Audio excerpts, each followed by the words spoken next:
Hello and welcome back to Mason Sports Insider. I am Tyler Byram, sitting alongside Dan Ward, and like always, we have the latest you need to know in Mason athletics. It was an exciting week this week as opposed to the last few weeks where not many teams performed. This week there were a lot of games, a lot of road games, but still a lot of action for Mason athletics. Yep, it was a very good weekend. Some teams got some key and pivotal wins as far as their seasons are concerned. So before out spoiling anything, let's go ahead and jump right into it.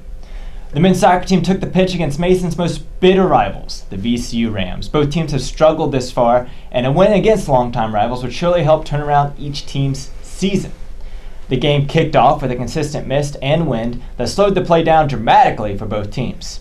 In the first half, however, both teams were able to get shots off, and in the 30th minute, Jordan Edwards moved the ball up the field and sent a cross into the box that found the head of junior Matt Tucker, putting it past the VCU keeper.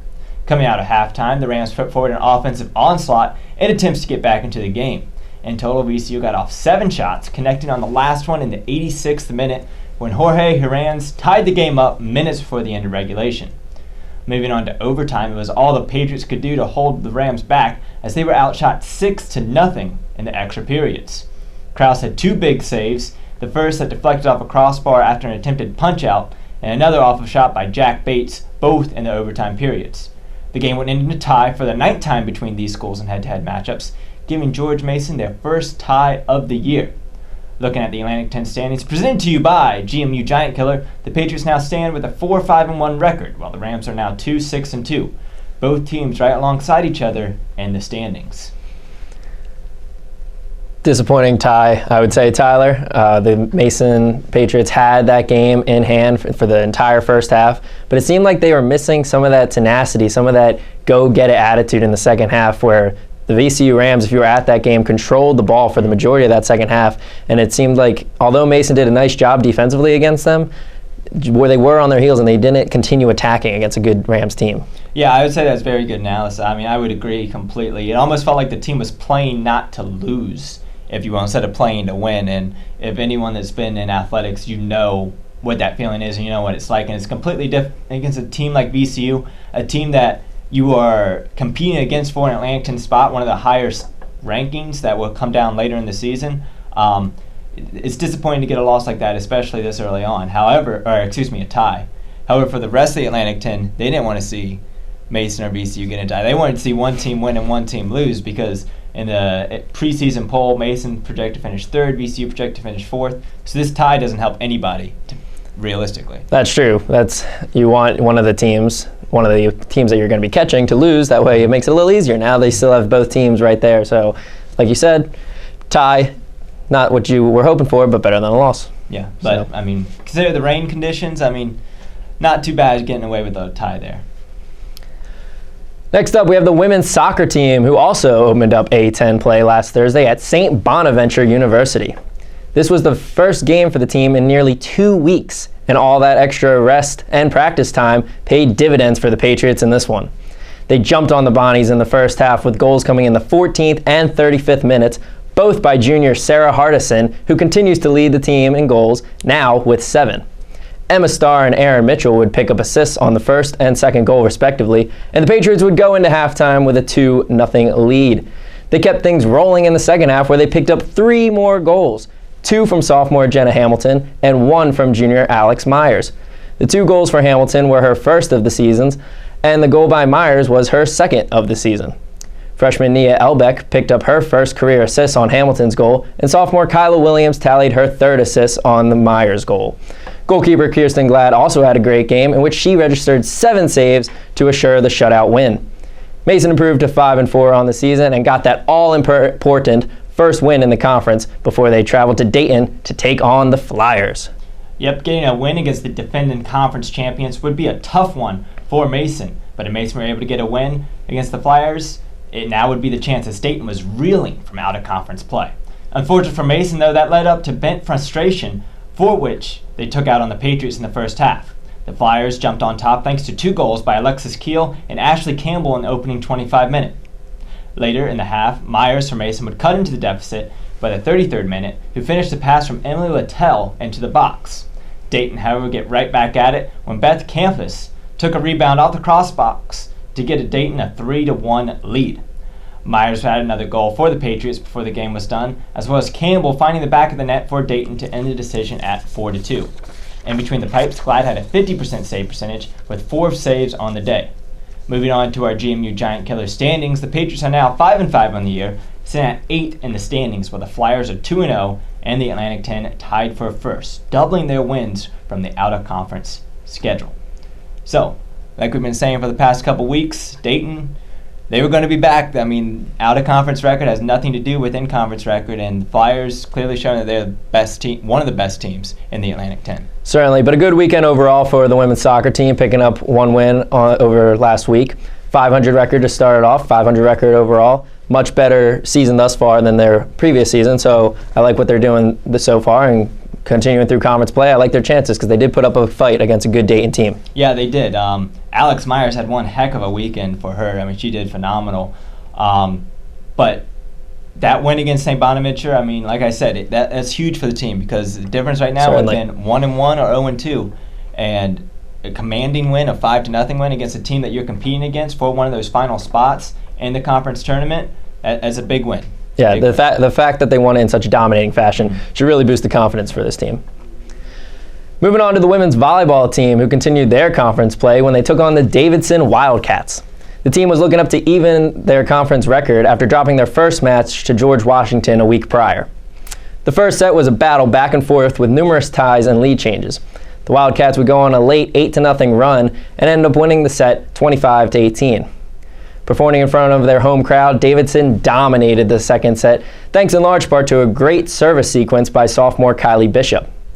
With their backs against the wall, the never say die attitude of the Patriots shined through again. The Patriots played their best set in the third, with Morgan Martin, Tiffany Clark, and Maddie French picking up numerous kills each. The Patriots won the third set 26-24, and it seemed like momentum was back on their side. But Davidson put an end to the Patriots' attempted comeback by completely controlling the fourth set and taking the match 3-1. Martin led the Patriots again in this match with 16 kills, and the record fell to 5-11 on the season and 0-2 in conference play. Their next match would be against VCU, where they were still in search of their first conference win. In that match against the Rams, VCU would jump out to an early lead, winning the first set 25-18. Coming out in the second, however, Mason would use the attack of Martin and Jordan Glass, who totaled 15 and 11 kills respectively, to tie up the match at 1-all. In a decisive third set, both teams went back and forth with numerous ties, including one at 20-all. Mason would use a 5-1 run to close out the set and jump ahead in the matchup 2-1. The Rams took off in the fourth with a huge 10-3 lead, looking to take the game to a pivotal fifth set. Mason, however, would get a series of runs to get back in the set, using the defensive play of Erica Partridge and Jelena Kobanovich, who recorded 26 digs between the two players. The Patriots would come back in that set and eventually win 25-23, taking the match 3-1 and winning their first game after losing their past 6. Currently in the Atlantic 10 standings, Mason now has a 1-2 conference record, 6-11 overall. Meanwhile, the Rams are still winless against A10 opponents. St. Louis, Dayton, and George Washington are now undefeated and battling for the conference lead. So things are really picking up for women's volleyball at this point.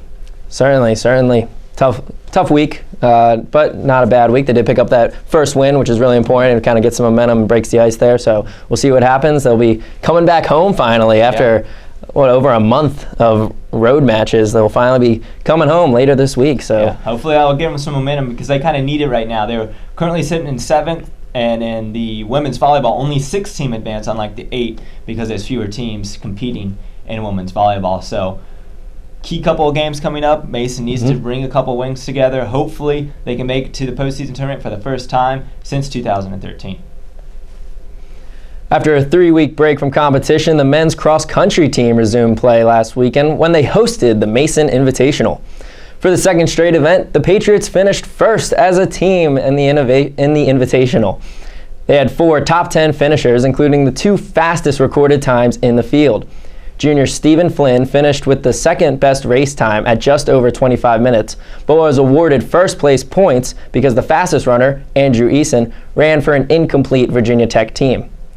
Redshirt senior Stuart Lampin Crowell had the 3rd fastest time, finishing only a few seconds behind his teammate. Junior Adam LaFemina finished 5th, redshirt junior Brent Coulter finished 10th, and freshman Logan Miller posted an impressive time, finishing 11th.